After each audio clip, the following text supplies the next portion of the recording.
Hello, friends, and welcome back to r/ProRevenge. Let's start today's video with a story in which a stubborn refugee got his dream job. But before we begin, don't forget to subscribe to our channel if you're new here and turn on notifications so you don't miss a new video every single day. Here we go. The closest job to lifeguard she could find him. I used to work for a refugee work agency. Basically, it consisted of finding entry-level jobs for people that had fled their country and been granted protection by the U.S. The thing is, a refugee can come from all berths of the social strata in their former country, so they sometimes demand jobs that are out of the scope of the agency. To set an example, let's say Cuban refugees. Because of the way their job system works, Cubans sometimes have performed a single job for all of their lives, so they can be quite stubborn in that respect. Not always, though. Funny enough, those who had no occupation in Cuba tend to be more flexible about their choice of a job. In time, the refugee might be able to practice their choice of occupation, but it takes a considerable amount of time and effort, and it's never immediate. One time we had a Cuban gentleman that flat out refused to do anything but being a lifeguard from the get-go. He never even considered any other offer and consistently botched every job interview he had until the government aid ran out on him, food stamps and Medicaid. He then turned desperate and was suddenly willing to comply. His job developer, my coworker, was a former circuit judge in Venezuela, and a towering, intimidating woman took him on the offer and placed him in the closest job to lifeguard she could find him, packing fish in a factory. It's been years since that, but as far as I can remember, the guy never did get to be a lifeguard after all. He did make it to be a manager at a supermarket last I heard, so there's that. And our next story. Take advantage of hundreds of people? Okay then.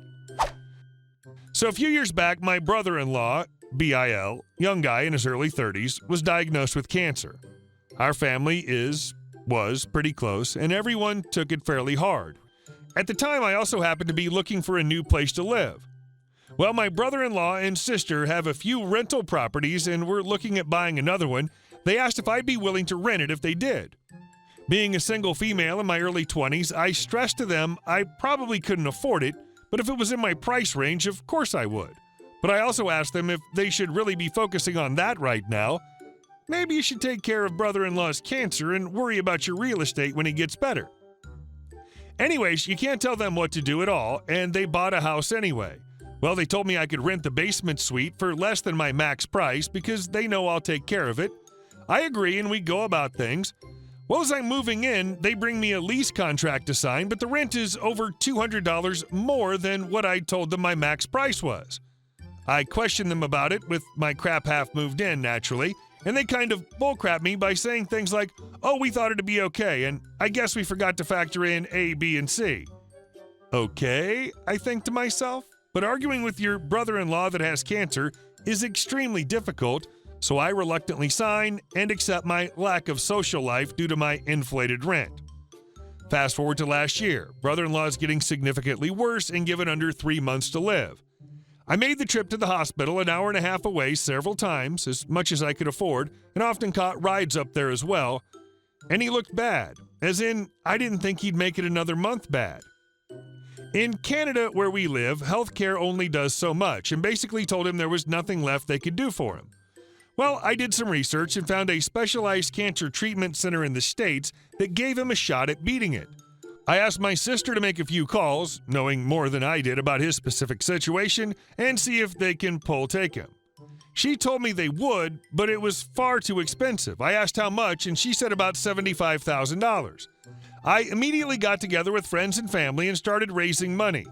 I'd also found out they didn't have life insurance with 2 small children, and they'd lose everything when brother-in-law died. Essentially, they were right effed. Now, I'm not the type of person to hold events or generally be social at all. I actually have mild social anxiety and dropped out of college because of it, but I somehow managed to rally together the entire community. A friend started them a GoFundMe page and gave my sister control. My sister also started a second one on YouCaring. I found a place that would give us 200 seats, free, in a bar for a fundraiser in which we could sell tickets to. Unfortunately, it was around Christmas time, and the only date they had available was a last-minute cancellation about a week and a half away. Now, I don't know if any of you have thrown any type of event, but that's not enough time to organize crap like that. Somehow, and don't ask me how because it was such a blur, I don't think I slept at all, I managed to organize hundreds of people, find a band, sell all of our tickets, collect auction donations, create games, raffles, etc. to bring in more money, get several large corporations to donate money, time, advertising, find decorations, create a slideshow, and get a ton of personal donations, over $5,000 to be presented to the family because they were going through a tough time, all while working a full-time job. While planning, I became extremely concerned with the legalities and expressed that in depth to my team. All auction items must be watched at all times, all money must be tracked, all paperwork copied and accounted for, etc. I also told my sister not to worry about a thing, just worry about taking care of brother-in-law. While she not only helped by completely forgetting to do everything she insisted on doing, but talking down to me and ignoring all the important things I was trying to express. She was actually a huge bee the entire time. I tried to shake it off, assuming she was just stressed. A few days before the fundraiser, I tried to get the treatment center info from my sister for my speech, but she kept blowing me off, so I called the center myself. The totals that my sister were asking were completely different from what the girl on the phone told me. At the end of the conversation, the girl says, "So your brother-in-law's sister. That's so weird. His wife called the other day and didn't seem nearly as interested in the payment options as you are." Around the same time, I noticed my sister has changed the fundraising goals from $70,000 to $175,000. I was far too busy to give it much thought at this point, though. So the day of the fundraiser, my sister walks in and I say, genuinely pleased to see her, "Oh, awesome, you made it. Have you decided if you want to be involved at all?" She scowls and says, "I don't even want to effing be here." I'm a pretty ballsy person, and any other day I would promptly have punched her in the face and walked out, but this was for my brother-in-law, so I smiled and said, "Oh, I'm really sorry to hear that. Why don't you have a seat and just relax, put all your food and drink on my bill, and I'll take care of it. We've got you a ride home if you want to drink, and I'll take care of everything else for you. I love you, sis." As MC, host, and main organizer of everything, I was running around like a chicken with my head cut off the whole night.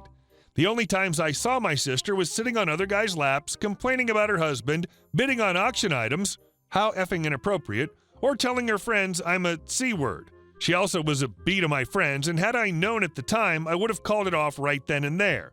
You do not F with my friends who've supported not only me, but you through this. About halfway through the event, one of my team had approached me telling me a gift card had gone missing. F, that's all on me. I quickly rallied everyone to help, but my sister had quickly come over and told everyone it was taken care of. I forgot about it until my friend that donated that gift certificate showed up and asked about it. I had no answer, and sister was effectively evading me all night. The next day, since the fundraiser ended up running after 2 a.m., I called around to everyone except my sister looking for the gift card. I put about 9 people's stories together to figure out what happened. My sister stole the effing gift card for herself from her dying husband's fundraiser. Then she blamed everything on me and made a bunch of wild false accusations. Basically, I got numerous phone calls, texts, emails, and Facebook messages to the point I had to shut my phone off and deactivate my Facebook, telling me what an awful person I am and how could I steal something from brother-in-law's fundraiser and blame it on my poor sister. What? What? That's good for my depression and anxiety. So I called my mom, bawling, telling her I wanted to die and I don't understand. She yelled at me and told me to apologize to my sister. F that. I didn't speak to anyone in my family for over 9 months. I had concrete evidence proving she did it. I could have got her charged. I spent my entire vacation fund on them and didn't even get a effing thank you. My theory that I pieced together a few weeks after is that my sister expected brother-in-law to die before we could raise the money to send him for treatment, leaving her with a nice little chunk of money to take care of her stupidly expensive lifestyle. 3 very expensive vehicles, 4 houses, property on a lake, a holiday trailer, quad, boat, etc. Well, crap, I don't do anything halfway. Within a few days, we'd raised half the money. By the end, we had enough to go. Before she changed the total, out of the $70,000 or so raised, I single-handedly raised over $50,000. Also, who leaves their dying husband at home to look after their 2 small children under 5 to go to Mexico, a week after the fundraiser? I decided to let her shoot herself in the foot and just move out of the house they owned ASAP. This happened to coincide with their cross-Canada trip, and they tried to sue me. They had no grounds to do so, and I actually ended up with $50 from them. Ha! But now I'm getting a little revenge. I couldn't bring myself to tell the entire world what they did, though I easily could have, but I did decide to F with them. While living in the rental, I did a bunch of work on it for them for free, so there was plenty of extra paint, drywall, etc. around. I looked up the most common and troubling pests in our area and how to attract them, then I went shopping. The list included fish heads, shrimp, pest attractants, clearance meat, etc. I left the place immaculate, except for the rotting food in the walls. Yep, I punched a hole in the wall, filled it up in several places, drywalled, mudded, taped, and painted over it. I hear the place is unrentable now and going through renovations. Hey guys, thank you all for watching the video. I'll see you in the next one.